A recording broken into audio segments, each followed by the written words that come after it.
Hindi kasi mabuksan to na basta lang. Ito kapon ang ginawa namin. Ayun, tapos na. Yung isa dito na cable, hindi mano.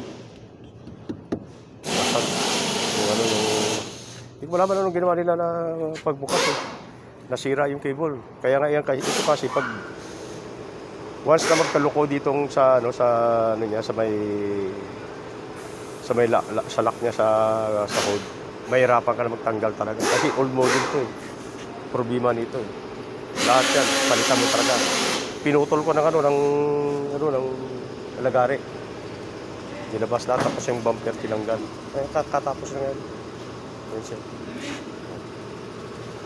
Tinanggal lahat yan, mga bumper na yan. Kasi dito hindi mabuksan eh. Ngayon nabuksan. Ang dito cable dito, basag. Kaya binuksan namin lahat to. Lahat. Bukas yan. Hindi talaga, hindi kaya talaga. Kaya sabi ko, old model kasing sakya mo. Kung mga Audi na mga bagong modelo, okay lang. Eh, lumang modelo eh. Kaya nga, pinutol namin ang cable. Old model to na Audi. Yung sa customer naming share yan. Palagi naman dito eh, mayroon pang isang sakyan yung ginagawa ko dito. Eh, di na lang nga dito eh. Tapos na yan. Audi na to. Audi yan. Tapos ginagawa na.